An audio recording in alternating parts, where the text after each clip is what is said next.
Nasa 7 games na lang ay makakabalik na si Ja Morant sa Memphis by December 20 versus New Orleans. Sa date din na yon, kung ibabase noong nakaraang taon, ganun din ang start ng All-Star voting sa NBA, December 20 rin noong nakaraang taon. Dalawang sunod na taon na rin na naging All-Star itong si Ja Morant.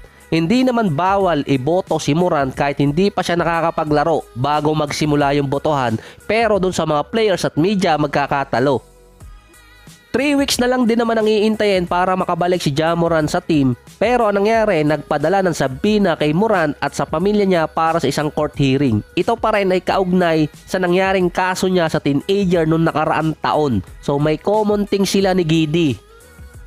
Expected na abot ang hearing na yon by December 13 at yung trial magsisimula naman by April 2024. Base naman sa legal team ni Morant ay susubukan nilang ipadismiss yung kaso tungkol sa kanya. Kapag naman bumalik si Ja Morant sa Memphis, may chance pa rin naman sila makaabot ng play-ins or playoffs kung ibabase natin sa numbers. Behind lang sila ng 6 games sa top 6 at 4 games naman sa top 10. Ito ay bago magsimula yung game nila sa Dallas.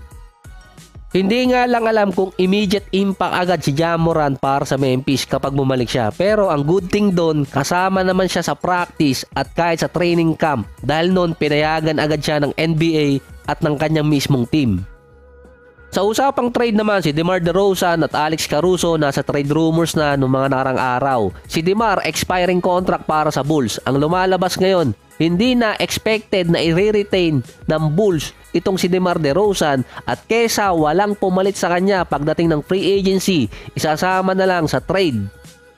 Ang preferred destination ni DeMar DeRozan, either Knicks or Miami Heat. So mahirap lang din malaman sa ngayon kung sino ay papalit ng mga teams na yon para makuha nila si DeMar. Sa Knicks kasi meron silang Quickley at RJ Barrett. Meron din naman sila mga players na pwedeng ipalit kung papayag nga lang ang Bulls. Sa Miami, ang mga players doon na merong value sina Jovic, Haskes, Caleb Martin, sama na natin si Kagawa, Duncan Robinson para rin sa contract. Expiring contract si DeMar na malaking risk yun sa Miami na magpakawala ng rotational player para makuha si DeMar na going 35 years old na rin. Pero base sa stats, mataas pa rin naman ang average niya, 21 points, 3 rebounds at 4 assists per game. Sa isang post na base sa rumors na yon, ang posibleng ilagay na package ng Miami para makuha si DeMar, si Kyle Lowry, Jovic at first round pick.